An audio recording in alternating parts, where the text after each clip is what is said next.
Tired of wiping on the same boss for hours? Die, insect. Can't seem to win against that new druid deck? My thanks to you. Are your teammates not standing on the payload? Quit lollygagging. Get on the payload. Well, grab a drink and pull up a chair.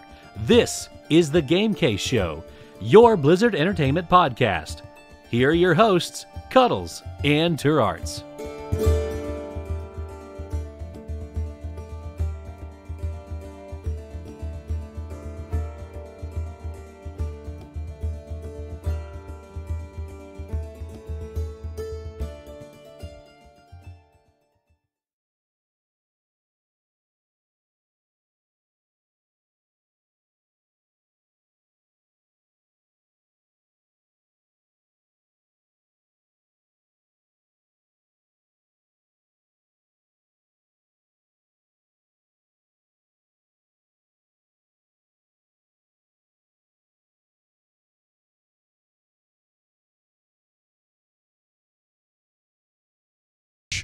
I'm a pro. I'm a serious professional pro. This is not going to get edited out. Like, we're going to do this again. Well, hello. Hi, howdy, and welcome to episode 120 of The Game Case. I am Chris, also known as Cuddles, a wind-walking brewmaster monk on Airy Peak in the Convert to Raid Guild.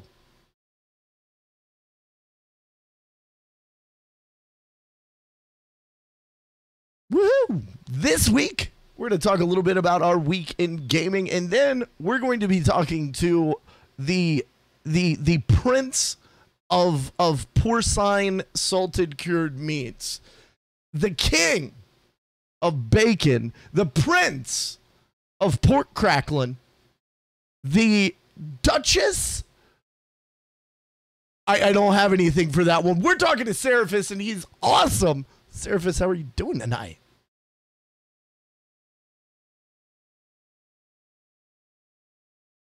Well, I did have to shut down. I was telling Taurus that I had to shut down my co-ed strip club that I run in my house to be on the show. So beyond that whole revenue loss thing, it's been pretty good. This is a paid appearance, by the way. Right? No? Yes. Okay. Yes. Oh, yes. I will pay you with a hug at BlizzCon. Sold. It is non-refundable. Damn it, I should have held out for 2 hugs. God, potentially already used. Always do this. And has been known to cause rashes in some small children. Terrible at negotiating. Yeah. Yeah, you really are. Damn it. Well, we thank you so much for coming and hanging out with us tonight. Now, we know you had to shut down that strip club, but how has your week so far been? Oh, man. My week, well, there's gaming, there's working on Common for the Storm. I've had my kids for the past 5 days, and my son feels like he has baseball like every other day. And then there's work. Work is a nightmare. And usually we slow down at this point in time, but no, it's not. It's not slow. So there's a whole lot of stuff going on all at the same time, and I'm ready for my vacation, which is promptly going to start in 16 days and 23 hours. That's I'm glad you're not counting down. No, then there's 9 minutes and 15 seconds. Right on. But not counting down. Oddly specific. Does your vacation coincide with like something else that you're like? If it's a day before, Calm Before the Storm. Oh, what's that? Oh, it's just this little thing that's where basically I swindle people out of their money and no. And give them these awesome t-shirts. Dude, I see that you're wearing the t-shirt. That is old as 2015 right there. I actually feel bad that I'm not pimping out a t-shirt, but I felt that I had to go with an alliance thing because I've been stoking the flames of Horde Alliance hatred on Twitter lately. So I figured I might as well continue that on your stream here. But no, Calm for the Storm is a community-funded and run event on Thursday before BlizzCon, and there's probably a buzzing going on. That is my dryer. Just to let you all know, clothes are done. Clothes are done. See, now they're going to be wrinkly. That's okay. It'll be fine. I'll throw a wet washcloth or something in there. It never works. It never works. Wet tennis ball. That's very oddly specific. Wet tennis ball. It bounces around and I don't know, it does something fucking magical happens in there. However, be prepared for the noise because it also sounds like someone's banging against a wall and trying to summon a demon into your dryer. But it works. I'm going to pass. I'm just going to pass. I'm just saying, all of you go home and wet tennis balls and put them in your dryer right now. I'm not responsible for any damage done to your dryer by errant tennis balls. Thank you. I am not going to do any of that. That sounds like a terrible idea. But I appreciate the thought. That's what that's really it's the thought that counts. That's what our parents always told us, right? Thought that counts. And then you're going to get a whole bunch of angry fan mail saying my dryer is now broken and I am going to blame you. And they're going to point to the show right here. Yeah. It's my fault. Okay. You should just clip that and just save that for later use charts. Just feel like unless you don't have that already. And then so Common for Storm, it's a community event. It's on Thursday before BlizzCon. It's meant to hype you up and get you ready for BlizzCon. It has grown, and part of it has grown because Blizzard keeps on growing their event. So more and more people seem to show up, and I can't complain because I have a lot of fun doing it. It's also a lot of work. It's really stressful, and it always gets more stressful in the last couple weeks before the event, because all of a sudden then it's all the little things you need to take care of. And so yeah, it's free, by the way. I just want to point that out. There is no signups. There is no tables. There is no BlizzCon badges needed. You don't need to go to Eventbrite to sign up for tickets. You don't need to get some VIP level access. You could just walk in and have a good time. Because why should you have to jump through the hoops just to hang out with your friends? That's kind of awesome. With all the with me traveling to several conventions over the course of the year, it's always BlizzCon has this amazing feel of inclusivity, that everybody's a part of nearly everything that's going on. I know that there's things that are separate, but I've never been turned away from anything even. And everyone is so welcoming and loving. And you guys get to kind of kick that off. That's kind of cool. I do enjoy kicking that off. I'm not going to lie. Before we dive into the nitty-gritty of Calm Before the Storm and what's going on and who's going to be there, what games have you been playing? Or have you? Have you been so busy that you don't even remember what video games are? I still try and carve out time to raid with my guild, Phalanx and Nod, which is on the Dollar server, Alliance side. Always looking for awesome people. We're basically a bunch of adults who have jobs and real lives, and we just play the game to have fun, and we drink and we raid. We make jokes about Dutch ovens, and it's a good time. And why would you make fun of cooking ware from the Netherlands? That seems oddly specific of a thing to make fun of. Do you have anything against I don't Korean forks, or is it just Dutch ovens? So I'm not talking about the cookware. Oh, Cuddles. There is something else. There is something else. Could you tell me about this? We're here live on the internet with literally several people watching us. So at this point now, I really hope Stone, who is from Wild Challenges, runs, the Iron Man Challenge. Oh yeah. So he is in my guild, and I love him to death. We're both Death Knights. He has become one of my absolute best friends. But I had him on my podcast, The Sundering, one night, and he got a lot drunk.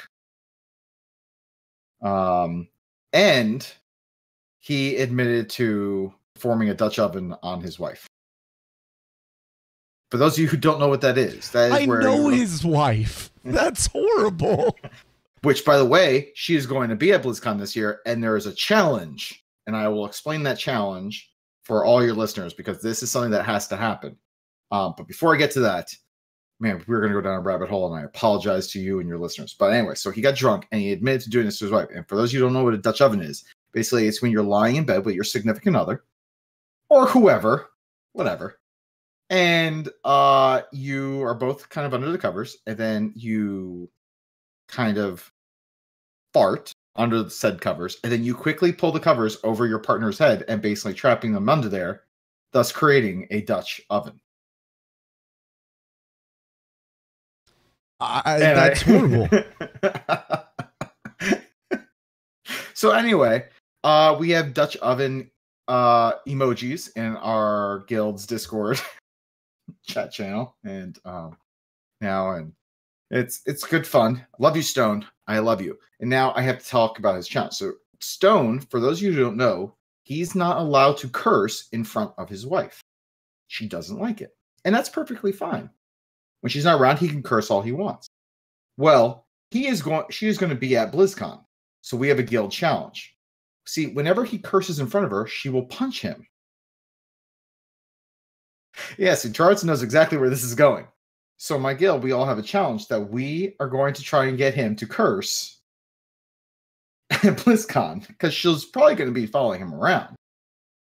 So, we need pictures of this spousal abuse. Is this only for guild members, No, or no. is anyone at BlizzCon? Oh no, I've opened this up to everyone. All you have to do is get him to curse. Okay. Get him to curse, and the game is on. But there has to be photographic evidence of said punch. Do we have a hashtag for this particular initiative? Not yet, but I feel like we should. And I feel it has to be something created, like in the spirit of the Iron Man challenge. He needs to survive all of BlizzCon without cursing. There's no way that happens.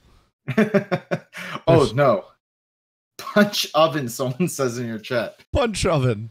I like it. Hands of stone has also been suggested. Hands of stone. I do like that. I have also been joking that you can't spell lovin' without oven in our guild chat. So wow. Well, after that very descriptive and oddly, like, I'm very glad that we don't have scratch and sniff technology with Twitch yet. Don't work on that, please. We don't need that. See, I don't even know what are we doing anymore. I love this story. Everyone mess with Stone at BlizzCon. This is a thing. Oh, Stone's never going to talk to me again. I love it. I love it. Turart, did you play any video games this week that weren't fart related? I did, actually, surprisingly. We got Overcooked on the Xbox.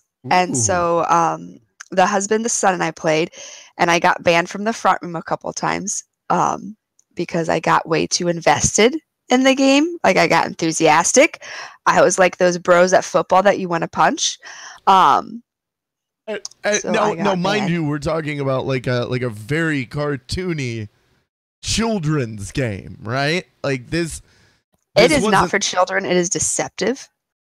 It takes a lot of coordination, and a 6-year-old just doesn't have it yet. I'm just gonna throw that out there. So but yes, you were yelling at your children. I was some of the parents at baseball games strongly with their, like, 5-year-olds, right? Encouraging that his tasks should solely be just getting the dirty dishes and cleaning them, because he was good at that task. And when he started cutting meat, it just didn't go very well. So I got banned. Had to go cool off. It is a good game, though. It is good. And once, like, if don't be me, you could probably have fun, and it's a good bonding experience. It was good. He loved it. He asked to play it again. So I guess I didn't scar him for life yet. Other than that, I've been playing Fortnite with my siblings. I still suck, but I got 3 kills one time, and they got 0, and I consider that awesome since my brother plays squads all the time. And then World of Warcraft. I'm actually loving the whole Horde versus Alliance Storm, not Storm Rage thing, whatever it is we're doing where we're collecting resources. That thingy. See, I'm a pro player. What's it called, Cuddles? What game is this? Warfronts. There we go. Warfronts. Oh, okay. I couldn't words. I'm loving Warfronts. Like, I just did the PvP, like, go take over their base and kill their thing and got a bow upgrade. But those have been fun. I like the Warfronts. I think they're great. I wish they described them and how they would be set up and what you were doing and kind of led you a little more, because that like was like I'm still confused. Like, okay, so wait a minute, how many? What do we gotta do? How many days? Like, what's happening here? Why are we doing these quests? And then they're gone, and then like you're done with the quest, and then you're just like, all of a sudden, like a week and a half later, it's like, oh, now give us a whole bunch of stuff, and then that goes away like after like 2 days, and it's just like what. Yeah, I missed my stuff from like the last time. Like, I didn't get any stuffs. And like, I did a bunch of the things. And it's really, no, I'm aboard. Yeah, there's no explanation. Yeah, what was it? Like, so like, I'm exalted with the 7th Legion because I wanted to unlock Dark Iron Dwarves. So like, I was telling some of my guild members, I'm not going to turn in the stuff to get us to the, like, the actual Warfront where we're taking down the PvP type boss. I'm like, because I don't need the rep. So like, why am I going to give them my stuff? They're like, you're what's wrong right now with this. I'm like, it's eventually going to hit it anyway. We'll eventually do it. Like, I'm not going to rush and like farm up a whole bunch of stuff to give it to them when I don't even need the rep. There's no reason for me to do these quests anymore. Someone else could do them. I love it. So yeah, no, I just log on randomly, and sometimes I have to give them stuff, and sometimes I'm there like killing rares and mobs. And then today I went and I did a scenario, and I'm like, all right, what is it going to be this week? But no, so that's been my gaming. Overcooked is great.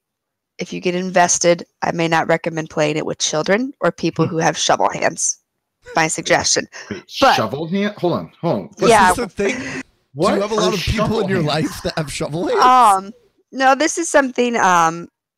We had a gentleman. It's actually my husband's phrase. We had a gentleman, a great guy, worked with us at a pizza place where he just couldn't, like, when you go a pizza, he just couldn't. Like, his hands just stayed like this. So it was very hard for him to go quick.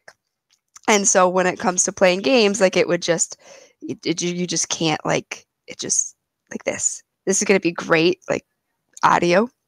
But for visuals, no, it's just, you just don't move quick. There's not a lot of dexterity here. You wear mittens. I'm thinking like the Penguin, like, what was it? Like, was it Danny DeVito in Batman Returns? Yeah. Yeah, that's what I'm thinking of. When you say shovel hands, it's like shovel hands. It's just, there's not a lot of, it's slow. They're slow. And they're great. They're the nicest people. At least this guy was. I only have known one.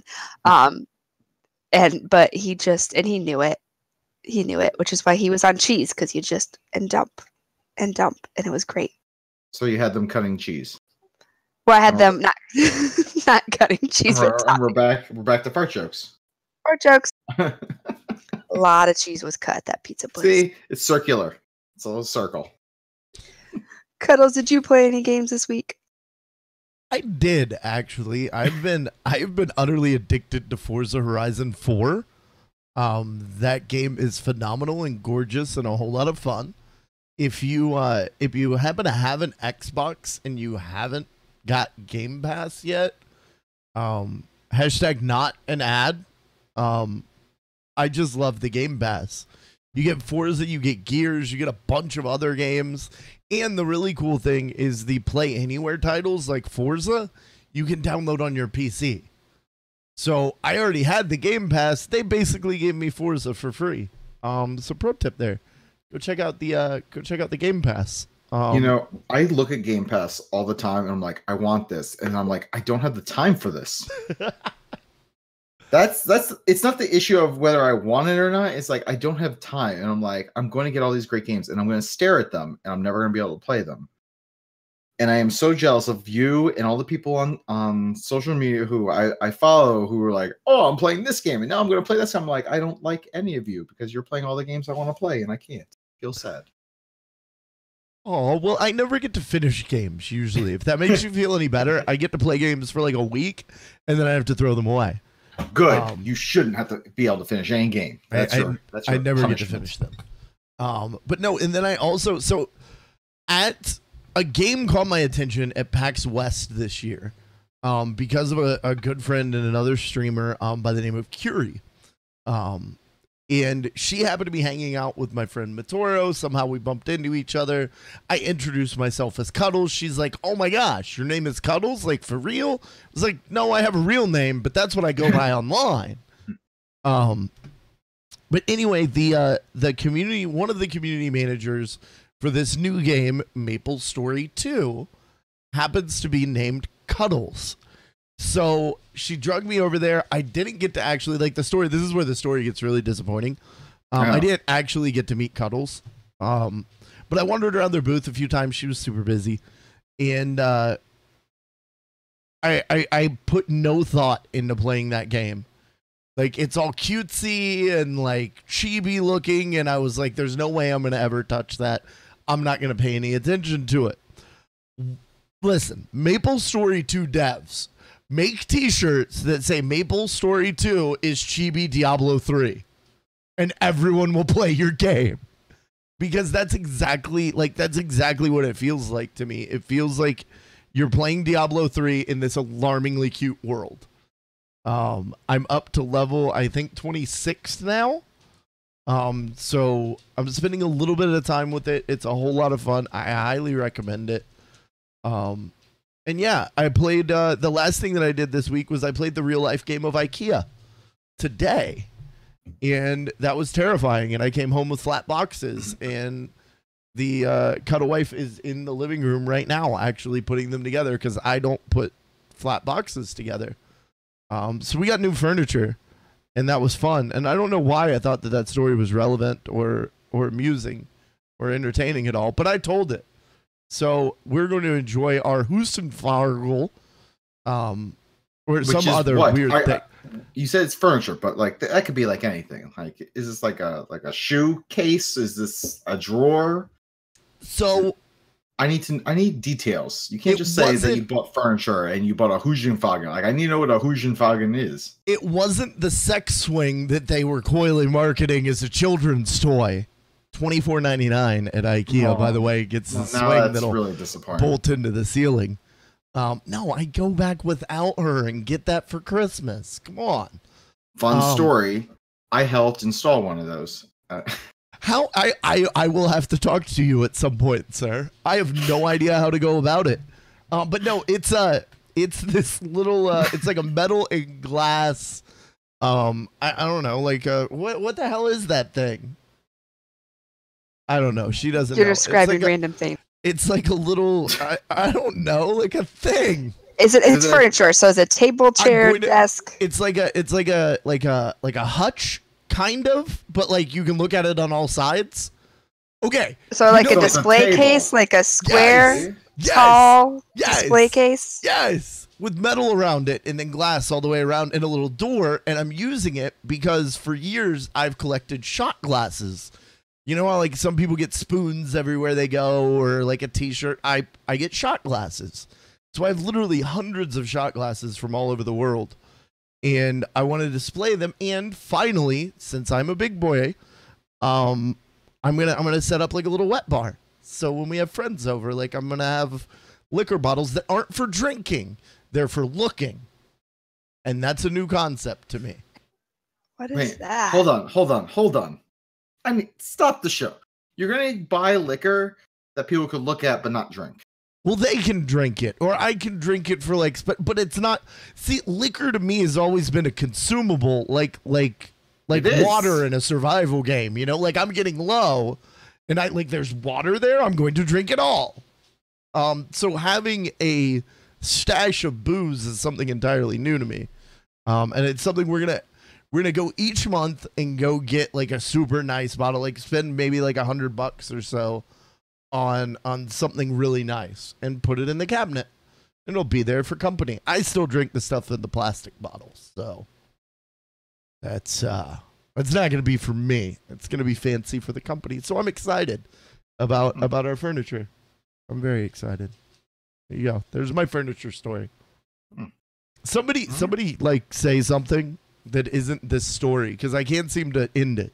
So yeah, I buy liquor as well to consume, and I do have a lot of different kinds of like bourbon and whiskey. But do you have any recommendations? I do. I have plenty. First of all, you should probably get, if you want like an easy drinking that's kind of nice, Basil Hayden's bourbon is pretty good. I recently just tried this other bourbon called Angel's Envy, which is fantastic. It is a bourbon that is finished in port wine barrels. It is delicious. That is good. Delicious. It is delicious. There is also, if you want a cheap, really good bourbon, you got to get the pair here now. The New Holland Distillery and New Holland Brewery. It's a package deal here, kind of.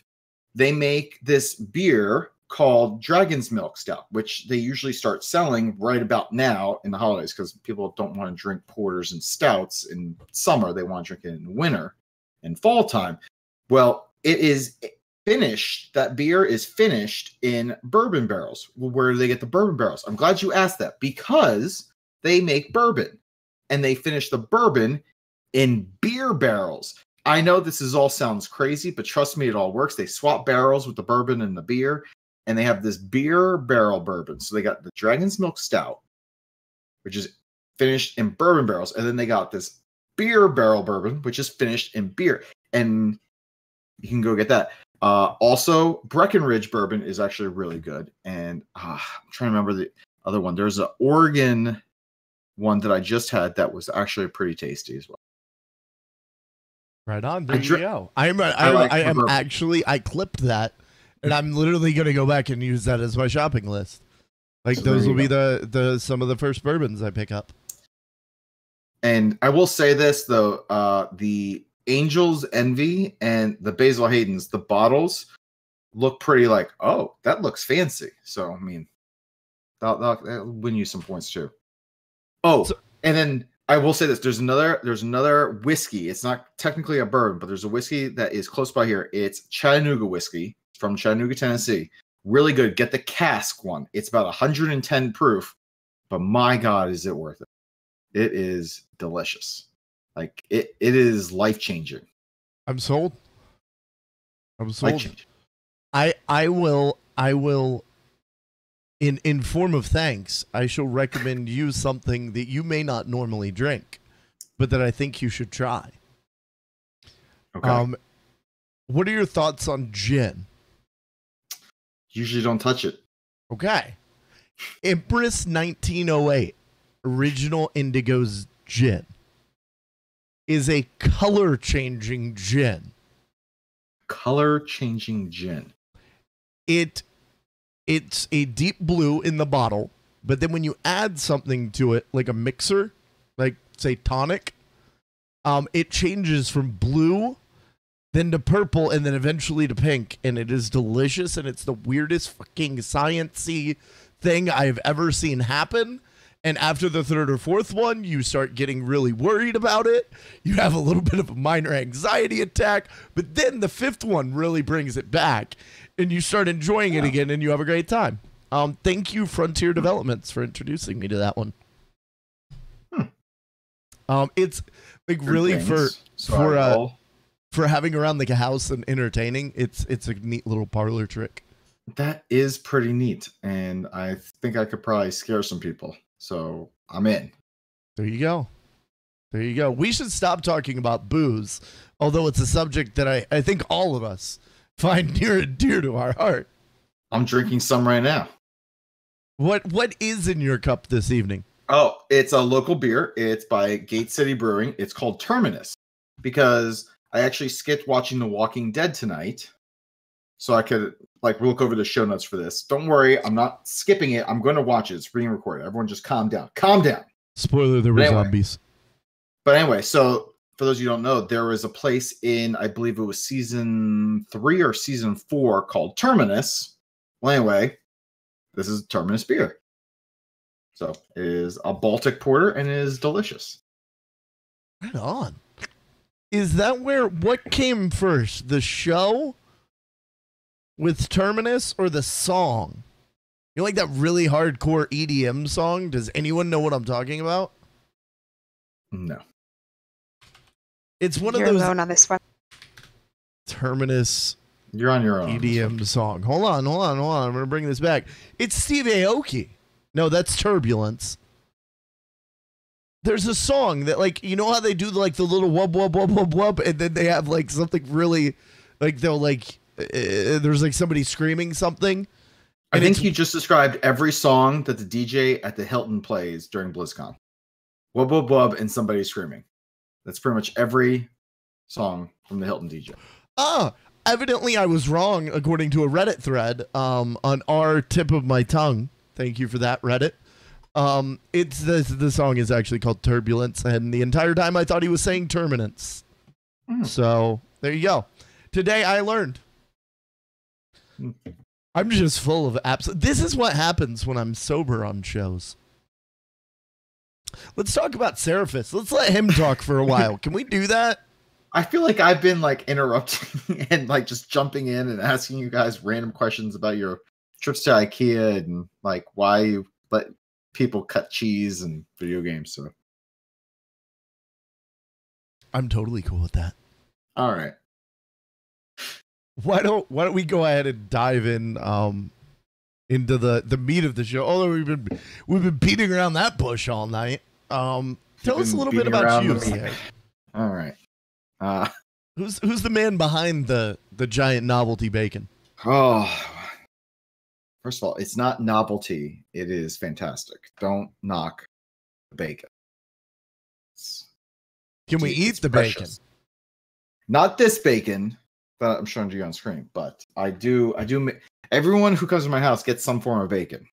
It's like ritual. But yeah. Who am I? Well, I am a dad. I have 2 kids who consume a lot of my time. I am a single dad now. So that has been a big change over the past year. I've been a gamer since I was like 5-ish.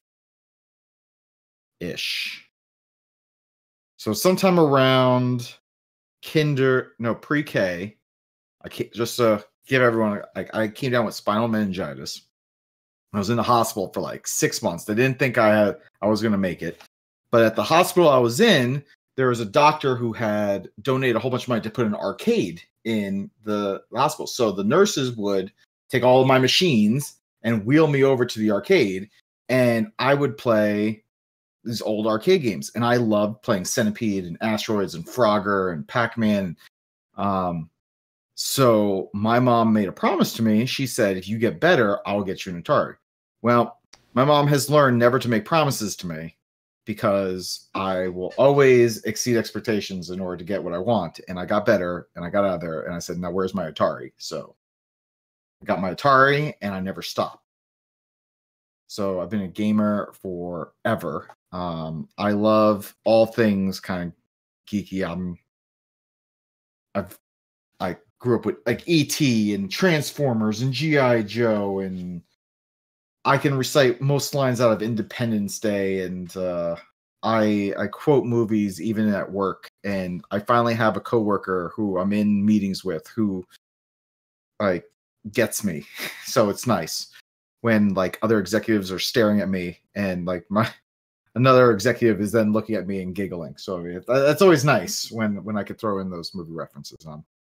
But Star Wars and Harry Potter and Star Trek and whatever, like Back to the Future, like you name it. So these are all things that have just kind of defined me, and I'm excited that like my kids kind of share my passion for a lot of my geeky things, and I've introduced them to a lot of things. I've introduced them probably most recently to Bill and Ted, and this past weekend while they're at my house, I started introducing them to the X-Men movies.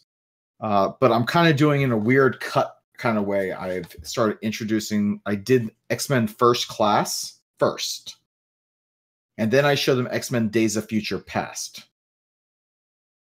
So now I'm trying to say, do I do the X-Men Age of Apocalypse, or do I need to go back to X-Men #1 now? I'm still trying to decide that. I'm not quite sure, but yeah. So and obviously they're into the Marvel movies. They love Star Wars. Actually, my daughter possibly likes Star Wars more than my son. But my son, even when he was really young, like at 3, I remember taking him to Target. I just got to tell the story because it was a very proud dad moment. And this one kid walked up to Kylo Ren figure and said, and he's like, "Look, Dad, it's Darth Vader." And my son, who was 3, walked up to this kid like, "No, that's Kylo Ren." Like, and I just looked at the dad and I was like, "Yeah, you're a crap dad. Get your act together." Kid doesn't know who these Star Wars characters are. But no, so like that's kind of who I am behind all this. And then on top of gaming and running my Warcraft guild for the past 15 years, God, 15 years. And some of these people have been with me since the beginning, which is, I've seen people go through college, get jobs, get married, have kids, move to other countries, come back. Unfortunately, we've had some people who've lost family, and like I've gone through a lot with a lot of these people in my guild. So that's pretty crazy that I'm still been doing that for as long as I have. And I've been podcasting and Calm Before the Storm for the past now going on 6 years. And I've been encouraged by some friends that I should start streaming our guild's raids since I am the main tank. So I've been starting to do that. But yeah, that's... Oh, and I really like bacon and bourbon and beer, if you couldn't tell from some of the conversations here. And I make inappropriate jokes. All right. Well, that is a lot of information, and I love all of it. And you're just like, God, thank God he's done talking. No. One thing, the reason we brought you on is because of all of this. You're a podcaster like us, so you get it. So we don't have to coach you, which is always great. But you love games and you love the nerdy stuff. But the Con Before the Storm is coming up, and we wanted to give you a chance to kind of shine that and spotlight that and get people there. And so, no, we always love having you on. I do like spotlighting Con Before the Storm because this is definitely how do I say this? This isn't necessarily my thing. It's the community's thing, and I really like it because of that. This is grown and evolved because of the community, and I just happen to kind of say this needs to happen and that needs to happen, but I really like it. I have a question that I don't think I've ever heard the origin story. How did Calm Before the Storm even get started? All right, so you gotta go back 6 years to something called World of Podcasts, which is now still a part of Calm Before the Storm. So World of Podcasts was originally envisioned to be a podcaster meetup. So I was talking with my friend Lignar and Medicakes, who used to be on Epic Podcast, which has since gone away, and they've they still game, but they've moved on to different things. Like Medi has gone on to making really awesome soaps, and Lignar has gone on to real estate, probably going to retire before any of us. but they are both fantastic people, and we got to talking, and we're like, we should make a meetup, a podcast, and we started doing it, and then somehow word got out that a whole bunch of podcasters were going to do a meetup, and then next thing you know, it was like, was it open to the public? And then next thing you know, then it became like, are you guys going to be talking about Blizzard games? And then it's just like, we got to do something. So then it became a panel show where we started dividing up the podcasters and started talking about Blizzard games. And we were doing it at the Red Lion, that's right down the street from the Anaheim Convention Center. And honestly, the event, like we're like, okay, maybe we'll get like a conference room, fits like a total of 200 people. We'll never hit capacity, and we'll be fine. And then like halfway through the event, the Red Lion management staff came up to Zia and myself. And by the way, Zia, like when I started realizing this was getting too big, I brought in my co-host on the Sundering, Zia. I was like, I need your help to help organize all this because this has grown beyond our control. And she jumped in, and she's been doing this with me ever since. And we'll get on to more evolutions. But the very first one, like, so Zia and I were there, and the management staff was like, we're going to have to start turning people away because you're over capacity and it's a fire hazard. And we're like, well, what are our options? Well, you could turn people away, or you could buy the next conference room. So I handed them my credit card and I was like, open it up. So we added more space, and the Red Lion said we had about 500 people at the event. And I was like, that's pretty good, I guess. So, and this, mind you, was just through people like giving us like PayPal donations. We didn't do a Kickstarter or anything for it at the time. And like, I wound up going probably like $1,000 into the hole myself, that first event, just because I didn't really know what to do. We just started doing stuff. And, the next year we expanded over to the Hilton, and we just had a whole bunch of different rooms.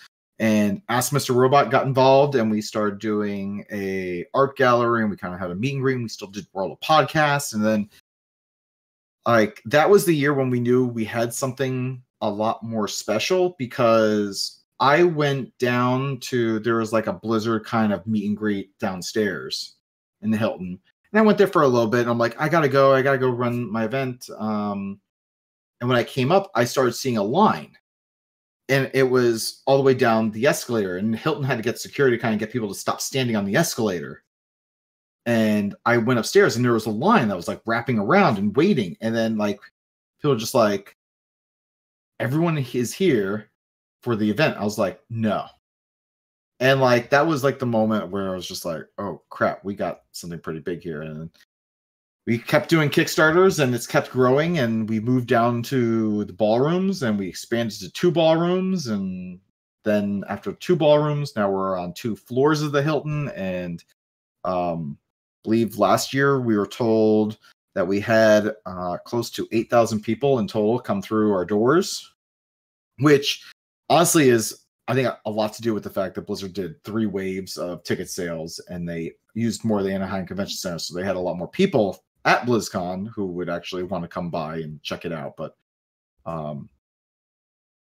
yeah, it's grown pretty big. And even I sometimes I feel like I need to downplay the numbers, because it's like, I'm like, did we really have 8,000?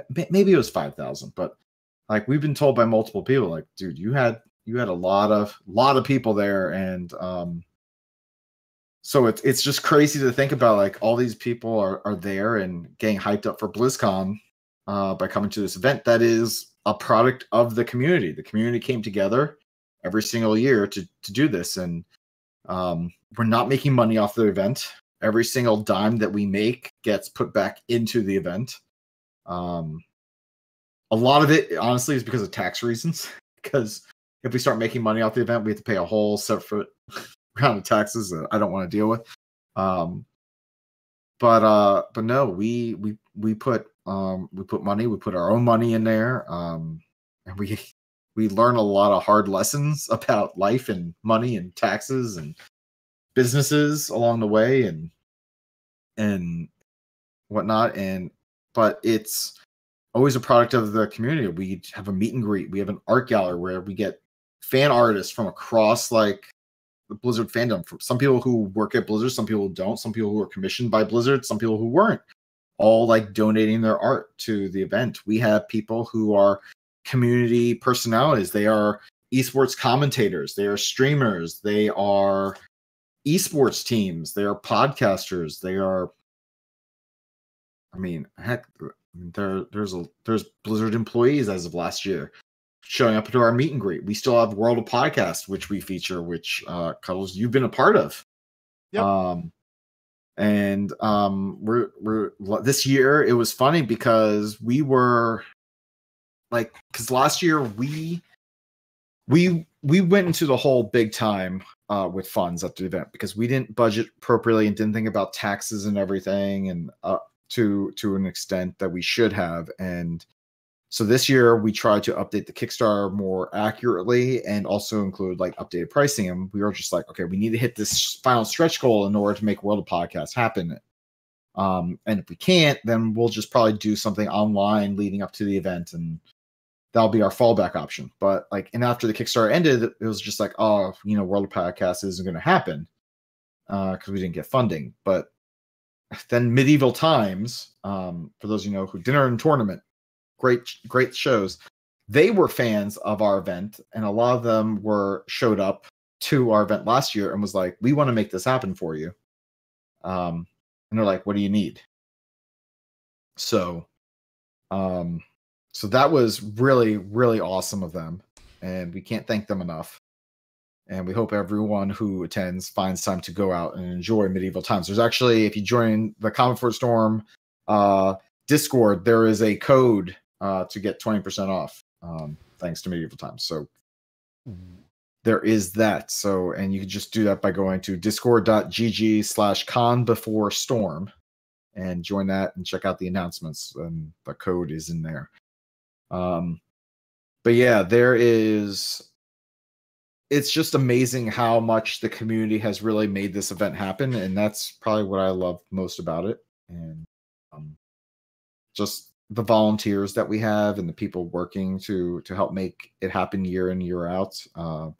Like this year, the folks at the Twist Another blogcast, they've stepped in to help out with the art gallery, and we have Kevin from Dark Moon Herald and Thist from Lagging Balls jumping in to kind of help out with World of Podcast this year. And I'm working with Belle from Pawncast on the meet and greet portion of the event. So I mean, and these are not paid gigs, and we ask a lot of people. We're like, we need you to have meetings. Like, some people are getting boxes of stuff for us because they live out in California, and it's a lot easier to just ship it directly there. And so I can't thank our volunteers and staff enough, and the community at large, for even making this. I think that, like, every year I'm just like, maybe this is the year that we're not going to have the event because no one's going to be interested. Like, everyone's just going to be like, yeah, we're done with this. And then the Kickstarter goes and earns like 20 grand. And I'm like, well, back to work. So I'm floored and humbled every single year. And then I am stressed out for the next like 4 to 5 months to make it happen. Oh my gosh, that is an absolutely beautiful story, and I love that.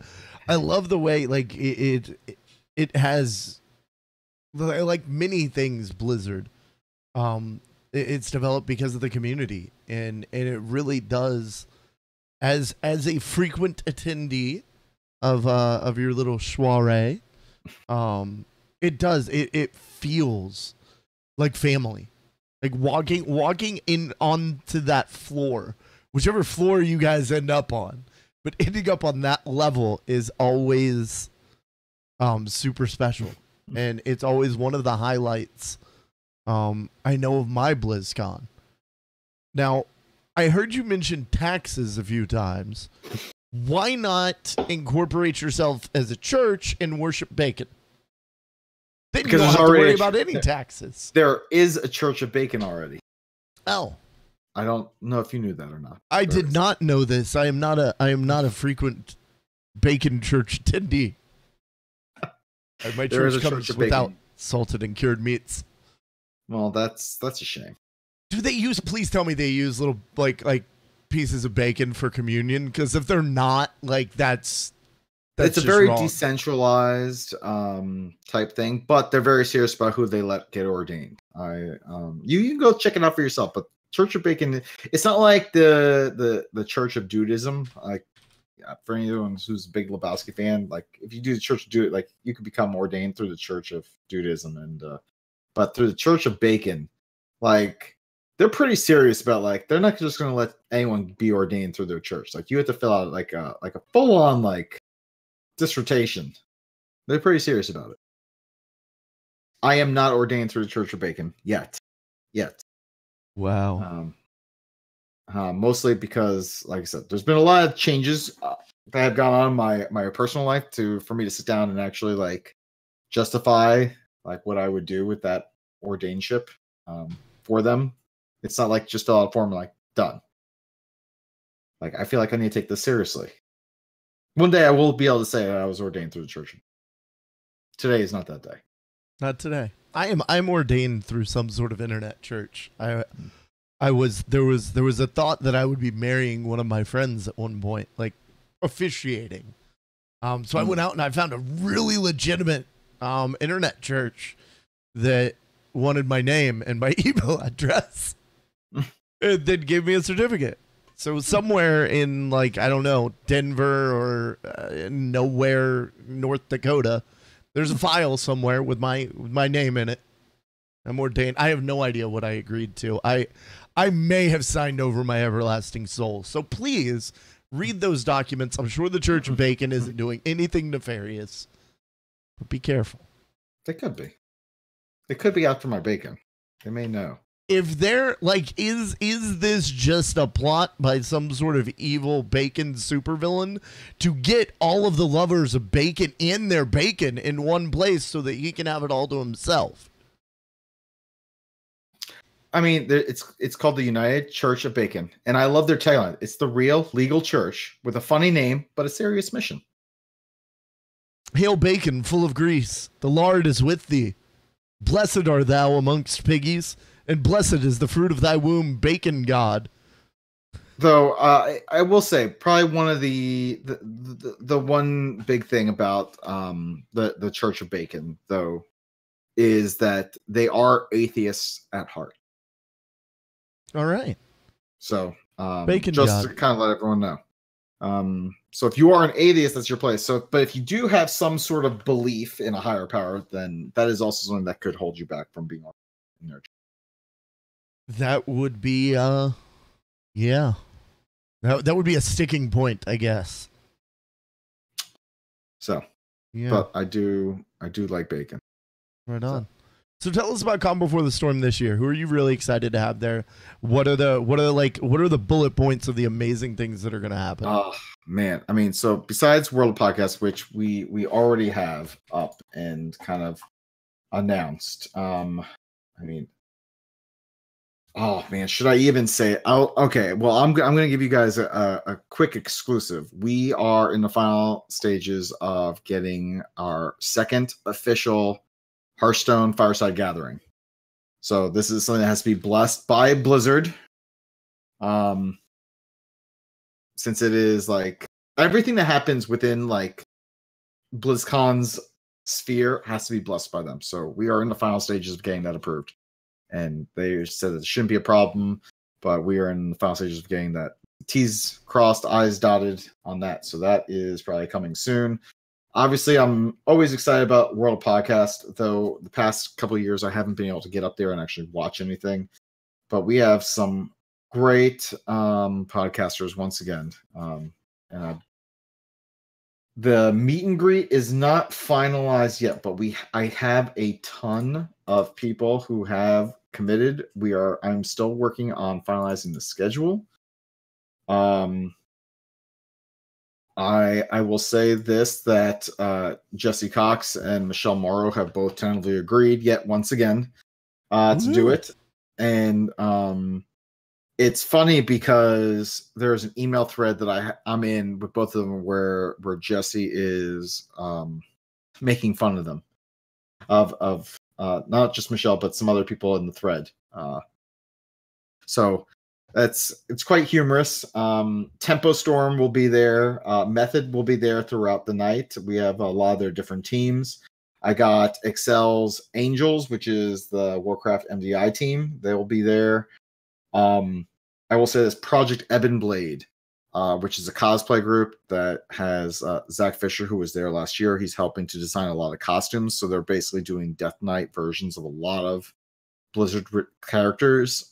We have a lot of those folks going to be there as well. I think that is going to be really awesome. God, there's just so many that like.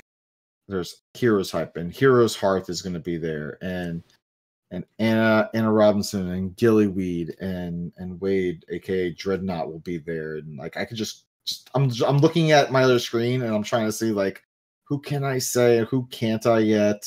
We may have Taliesin and Evidal will be there. We got Hazelnutty Games going to be there. We have some Blizzard folks who are most likely going to be there as well. I can't officially name them yet. We haven't been blessed by Blizzard PR for that.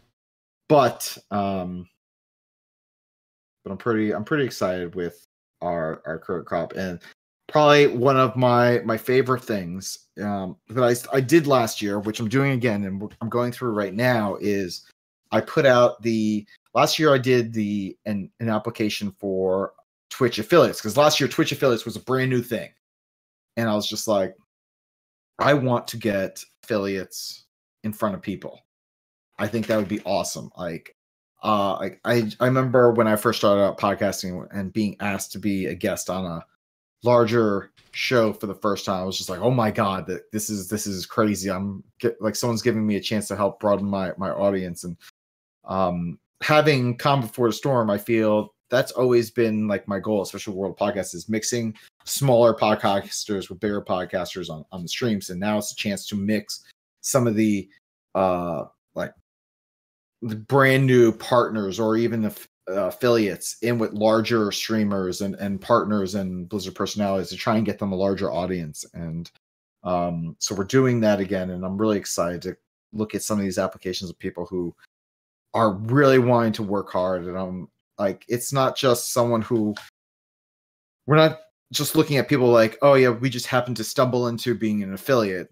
I'm looking at people who are like these people are legitimately, they got schedules. They're posting out videos. They are active on social media. Like I'm looking at all that stuff because I want to be there to kind of help these people who are truly like hitting the pavement and wanting to like expand their audiences and grow their streams. And I want to be there to say, hey, we helped. And then hopefully one day when I email them, like, sorry, you have to talk to my agent. And I'll be like, I know where you started, bucko. So I want to be able to at least say that in an email one day when they choose to ignore us for a meet and greet. But no, I last year the affiliate tables were jam-packed the whole time. Like people could not get enough of meeting some of these people, and I will say this, I was nervous. I was legitimately nervous. I was like, what if I do this and they're just going to be sitting there and no one wants to talk to them? And I was just like, I feel like I put them in a situation that they could not be successful. And last year, like I was just blown away that there was lines. There was lines for as long as some people wanted to meet like people like Bajira and Method wanting to meet some of these new streamers, these up-and-coming streamers. And I think that's just awesome, and it's one of my favorite things. So I'm really excited to do that again, probably more so than anything else. I think we had 2 people who were affiliates who became partner after last year. So wow, I don't want to claim responsibility, but I hope that we helped a little. Well, let's get up some basic information here real quick. What time does Con Before the Storm start? Well, it officially starts around 5 o'clock, and that's going to be mostly for the World of Podcast portion of the event. I believe the first panel is the BlizzCon kickoff panel, which starts at 5 and runs to 6. That'll be on the 4th floor. Downstairs on the 2nd floor, that will be mostly for the pre-party access. So pre-party is for some of the people who back the Kickstarter, who will have special wristbands. They'll be able to get into the event a little early, check out the art without all the crowds and whatnot. But our meet and greet will start at 6 p.m. And go every hour on the hour through 10 o'clock.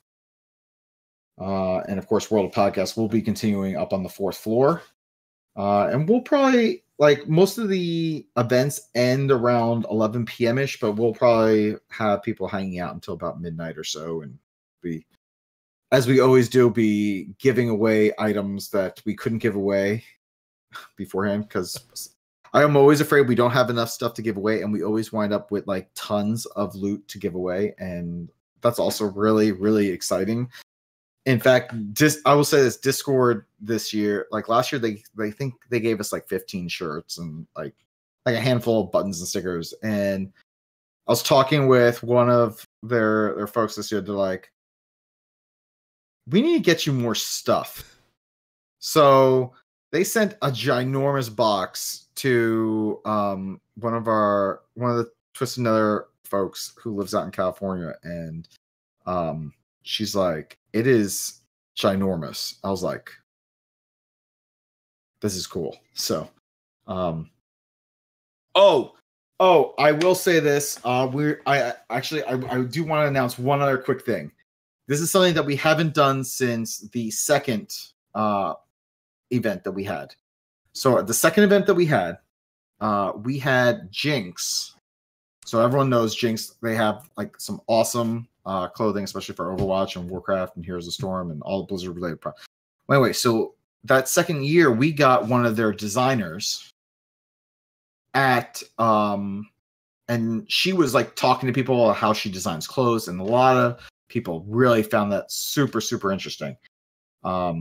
And this year, I will say that we are finalizing up the details, but we should have the co-founder, Jinx, and also one of their head designers, along with some of their community people, and their head of esports, who will be there. And we'll probably have them at the meet and greet for 2 hours, which is super, super exciting. So, Wow. I am, and for any of you who are looking, I do want. We are most likely going to have the founder and CEO of Tempo Storm. So for those of you who are really into esports, he will also be there with the team. So you could probably pick his brain as well.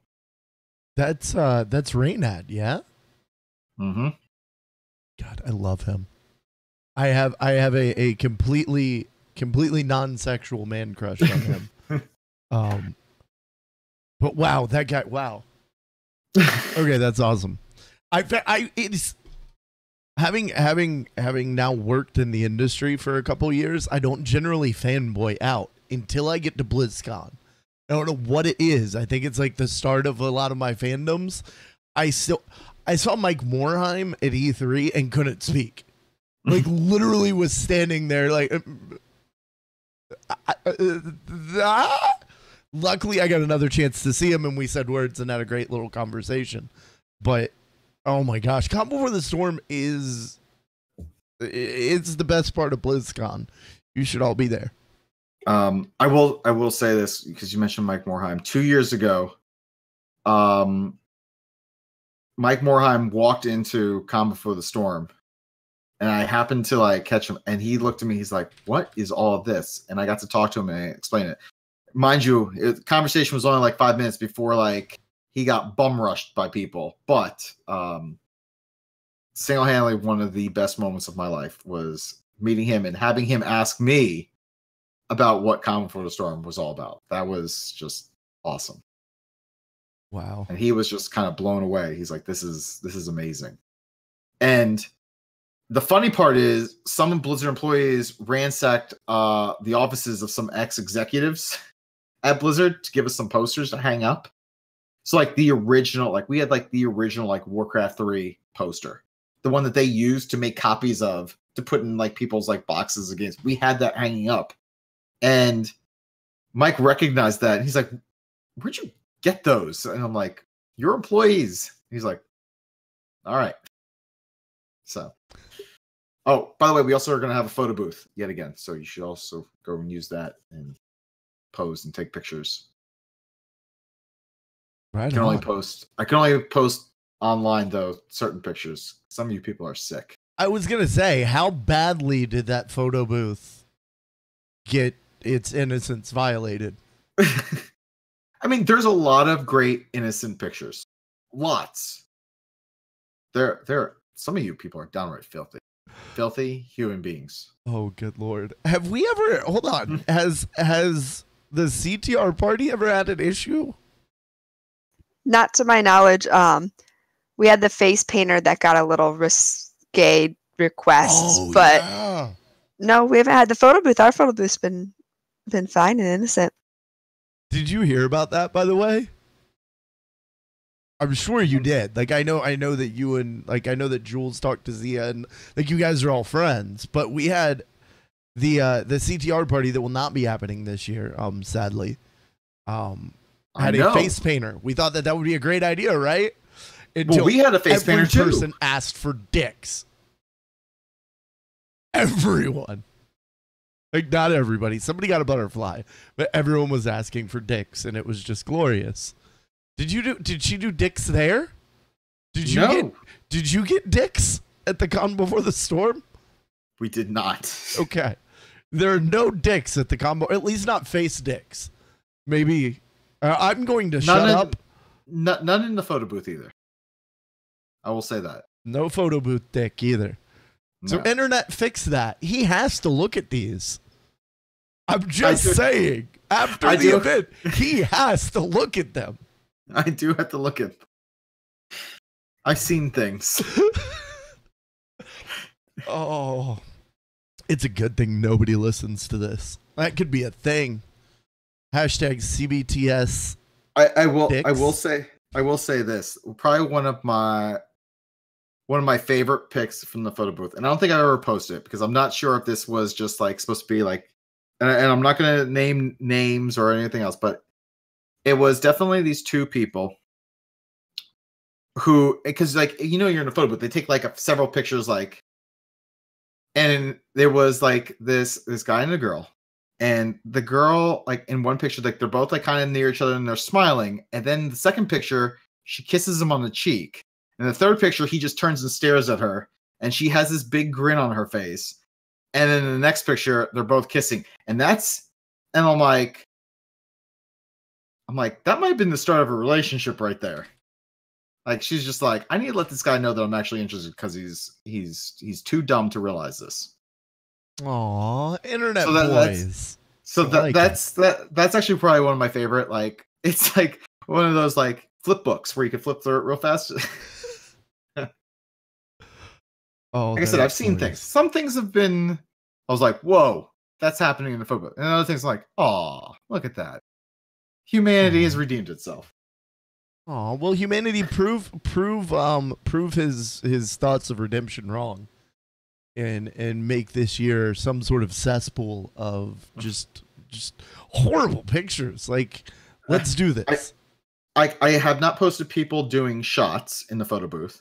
There's definitely that. I have not posted any of those, but there has been people doing shots, which is fantastic. Good for you all of you.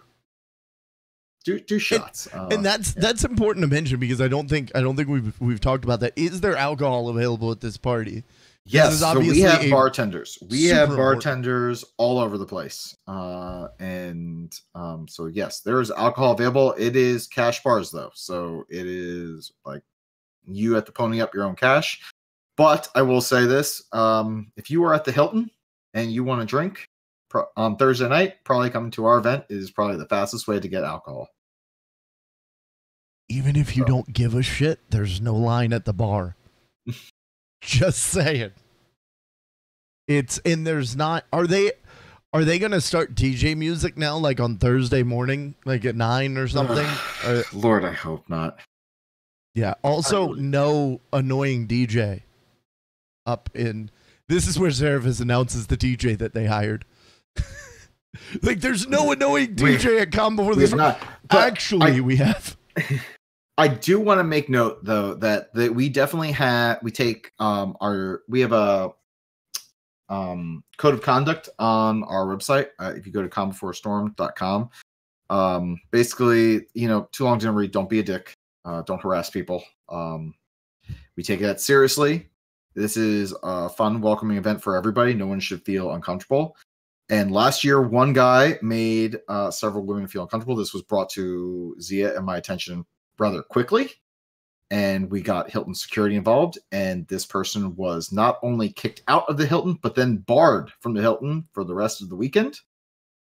So we take it seriously. The Hilton knows that we take it seriously, and they are helping us to enforce it. And that's been the only incident we've ever had in the past 5 years. And hopefully we don't have any this year that we have to take care of. So I just want to let you know that if you feel uncomfortable, find someone who is staff and we will take care of it. Because no one should feel uncomfortable at this event. This is meant to be fun and kick off the weekend appropriately. Amen. Keep your dicks in the photo booth. That's all I'm Something saying. like That that. should be a rule. Something like that. So the day before Blizzcon, 6 p.m., we need to be on the second floor of the Hilton. Correct. I'll be there. I have to also bring up, we have some amazing vendors like we've done in the past, and these are community vendors. So this is not us taking any money from these are people who are members of the community who make crafts, pins, shirts, beanies, awesome stuff. They are, we have them apply, then we give them a table to say, all right, do your thing. And they set up shop, and you can buy some really cool one-of-a-kind crafts and whatnot from those vendors as well. So that'll be outside on the second floor as well. Right on. So all sorts of fun stuff. Bring your wallet. Yeah, bring your wallet. Like I said, this is an event to highlight the community, and we definitely strive to make sure that we're doing that in all facets, including dick pics and photo booth. Apparently, that I get to see. You get to fully blame Cuddles for that. Just 100%. Yeah, that's it. There's just gonna be dicks. Hashtag photo book dicks. Chat, you came up with great hashtags for the stone thing. What do you have for dicks and photo booths? We need a hashtag so I can start promoting this, and then we'll all know why I don't get to be a part of next year's Come Before the Storm. I will say this. I am disappointed that not a single picture over the past several years in the photo booth has been someone eating a piece of bacon. Where's that? Where's that in the photo booth? Do you usually have a large amount of pants bacon when you're at a party? I feel like I should say no comment, or I plead the fifth on that. I mean, but that's the inherent issue, is whether or not at like 7 p.m. in an unfamiliar town you have pants bacon. I usually have pants liquor, which I feel is important due to the Hilton's astronomical prices on crappy liquor. For those of you who don't know, if you ask for like bourbon on the rocks, they'll pour you a thing of Jim Beam that is maybe a shot at most, and it's $12, and that's just not right. Yeah, I think it was 2 years ago. I walked into the Hilton. The first year, I racked up like $100 bar tab and didn't even know what the fuck happened. Like, I had like 6 beers over the course of like several hours, and then went to pay it, and they're like, "Oh, that would be $118." I'm like, "For what?" No. I only bought 6 beers. So this is what you should do. So this is my recommendation. And you could do this or not, like, and this may be frowned upon in certain venues, but you get one of those cruise flasks, which kind of looks like a colonoscopy bag. Just go with it. Don't get the two mixed up if you have you have them both. Good tip. So anyway, you take one of those and you can find it. You can search on Amazon for cruise flasks and you'll find them. And what you do is you go to a liquor store, just Uber over to a liquor store, find a liquor store, Uber over there, find your favorite liquor. You'll pay maybe $40-$50 for it, including California tax. Get a big old bottle and fill up your cruise flask. Cargo shorts are very good for this event. So for those of you who see me wearing cargo shorts, it's usually that's why, because the pockets are for helping making friends. And anyway, so then you go to the bar and you say, hey, I would like a Coke with lots of ice. And then they'll do that, and then they'll charge you like $5 for like the half a can of Coke and then you down that Coke really fast, and then you just fill up the rest of the glass with the ice with your liquor of choice, and then boom, you are good to go. Good to go. I will offer one other solution, one that has been very near and dear to my heart. I simply go and purchase a bottle of Smart Water, the 1 liter bottle of Smart Water, and assure people that I am just very into hydration, and then fill that up with vodka and drink room temperature vodka the whole weekend. Now, you are making a sacrifice in that you're having a less tasty cocktail, right? But I found maybe over the course of BlizzCon, I found maybe 2 or 3 other people that were willing to actually drink from my warm vodka. So it's a plus there. So you have a flask, somebody sees it, they're like, oh, hey man, let me slide up in that action there. And also, you cannot confuse a Smart Water bottle with your colostomy bag. I can confirm that. See, my problem is I like brown liquors more than clear liquors. So it's like, yeah. So your solution works really well if you are into like the vodkas, the gins. Unfortunately, you're a brown liquor. Like you could maybe do like a Dr. Pepper bottle. But I think the thing with bourbon though is you would take the top off and the guy on the other side of the room would smell it. I feel like the best I can maybe do, feel like bourbon, like the closest thing you can maybe get to is maybe if you got like an iced tea. But usually those are just, then you have to go get like a Snapple, and then like you're carrying around glass bottles, and next thing you know, you start breaking the glass. And then next thing you know, you're breaking the glass bottle against a wall, and you're like trying to shank someone with it. It gets, look, we don't need that kind of mess. Get the plastic colonoscopy bags, fill it with your liquor of choice, put it in your pants pocket. Right on. Or if you're with a female who happens to have like a large purse, that also is beneficial. Or something that I recently got that I plan on using is one of these. I got one of these little handy sacks from Jinx. And yes, it's an Alliance. Little drawstring. I'm just gonna carry this around. I'm just gonna throw it over my shoulder and be like, "Yep, I got liquor in here. Suck it." Oh, I absolutely love it. I absolutely love it. Well, we have so far this evening talked about Dixon photo booths, Dutch ovens, colostomy bags and booze. I think we gave you some details about this party that's going on in Anaheim that you should all be at. So I think this is going to bring us to the time where we ask you if you have any shout outs. I do want to give a quick shout out to my guild, Phalanx of Nod, especially for those who live within 100 miles of my house, and also Elvine, for who also lives nearby. They drove to my house last weekend for a barbecue, which is really an excuse for me to fire up my smoker, cook some meat, and I can now also say a vast majority of my guild has had my meat in their mouths. Well then, I said what I said. All right then.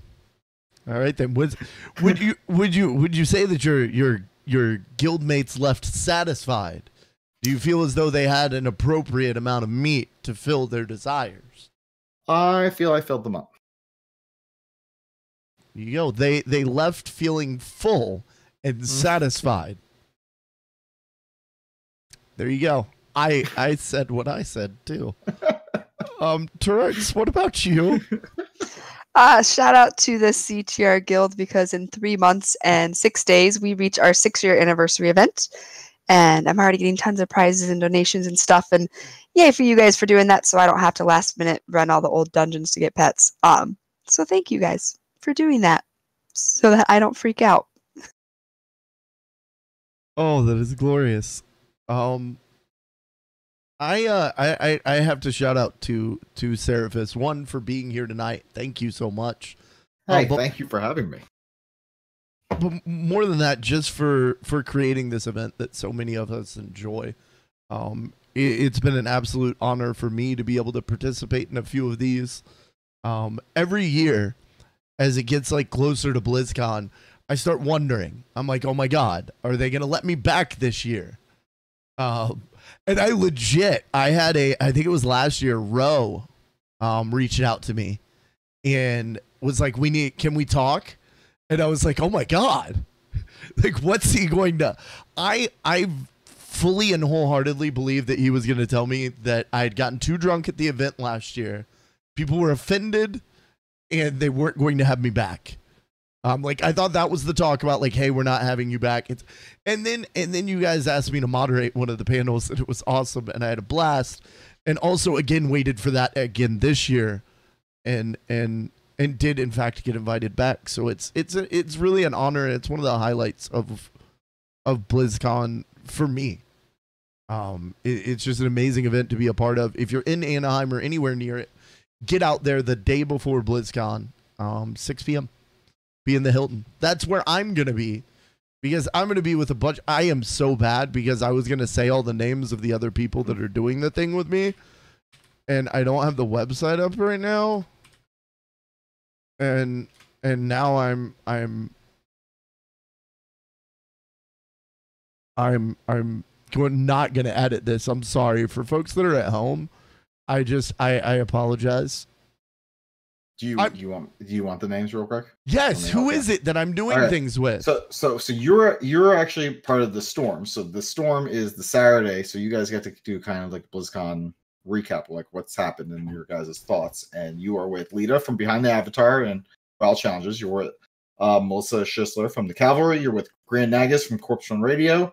Zeroshia from Hero Power. You're with Belle from Pawncast. You're with Jen from the Shattered Soulstone, and Hydra from Twisted Nether Blogcast. I love all of those people, except one. That's all I'm gonna say. But yeah, we're doing stuff on Saturday, so it's awesome, and I'm really excited. In, like I said, it's always an honor. Like you guys heard the names that he mentioned that are going to be there. Get your asses to Anaheim and come have some fun with us. With that said, I think we're gonna call it a night. Before we go though, I'm gonna ask you to leave 5 stars, a little iTunes, reviews. Helps people find the show. Helps me feel better. Helps me fill a big giant empty hole inside of myself. It's perfectly sized for iTunes likes. It's perfect.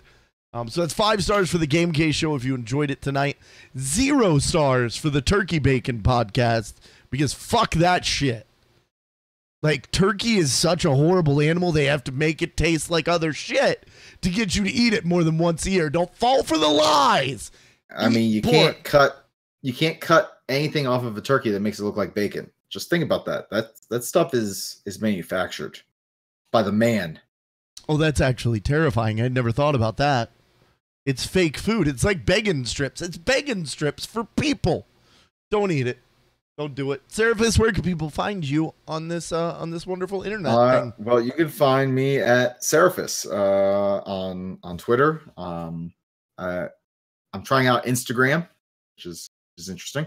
And I'm on Twitch at Seraphis. And by the way, if anyone wants to like follow me over there, like I'm at 44. Apparently, you need like 50 to get to like whatever next achievement or whatnot. So Usually stream raids and Overwatch and other shenanigans. And also I do the Sunderland podcast, though I haven't been able to do it because of Combat for the Storm has taken up most of my time. So, but yeah, those are all the places.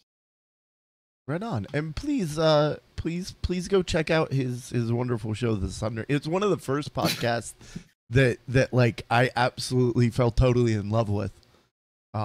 How are Rafist and Zia? Like, are the birds okay? Well, Ray has moved to Canada, so I mean he is settling into a new life. Zia is. Was he able to take his birds with him? No. Well, he had lizards. He just was really a big fan of bird RP, which was he had birds. Like, there had to be birds, man. You're not that much into the bird RP if you like. He's the crazy cat lady that you don't know about, but like she dies and you go into her house and there's like 85 cats living in there. I firmly believe this. There's no birds, which makes everything that much more weird. I'm not buying it. There's birds. And Zia's she's been really consumed. Like she has a job now, she's a kid, and she just moved in the middle of all this stuff. So I mean, it's been, like I said, it's been tough, but I've been pulling in guests. So I've had Toasty from All Things Azeroth join me a few times, and I've had Stone, who I absolutely love. He's like, I'll be in guild chat. I'm like, hey, what are you doing? He's like, I'm just dicking around. I was like, get on. You're doing the Sundering with me right now. It's like, okay. And that's kind of where it all started with the whole punching thing, by the way. So I want to bring that back up, though. We gotta get Stone to curse at BlizzCon, so his wife punches. So there's that. Poor Stone. Yeah. We are gonna make that. We're gonna make that happen. A lot. Love that guy. He's awesome. Yeah, he's an incredible guy with a really huge heart, much like yourself, sir. That's only because of all the bacon. It's engorged. Yes, it's actually, it's not a compliment, guys. I'm really worried about his health at this point. Which, congrats on all the over the last like couple years. You've gotten in the gym, and like you're like, I look forward to your posts, man. Well, thank you. Like, I love it hasn't motivated me to get off of my lazy ass and do anything. But hey, I cheer you the fuck on. I'm like, I don't have to sweat, that guy is. It's actually, I will say that like posting it is more of holding myself accountable, because when I don't post, like I'll get people DMing me like, why didn't you hit in the gym today? Like what's going on? Like what's wrong? Like get in there. And then I start feeling bad. So I feel like I should just post it and I'm done. And then usually after I post, people are like, you're not smiling. I'm like, that's because I just finished working out. I'm tired. Leave me alone. What do you want from me? So. Well, that is going to do it for tonight. Thank you to everybody in the chat room. Thank you for everyone that is putting us in your ears in whatever fashion you may do that. Don't forget, you can find us in all the places, and ignore the end of the show that says twitch.tv/thegamecase, because I'm not there anymore. We're over on twitch.tv/cuddles. I'll fix that one day, but not today. No, I never will. Turrets knows me far too well. You guys have a wonderful night. T, Sarah, say bye. Later. Bye.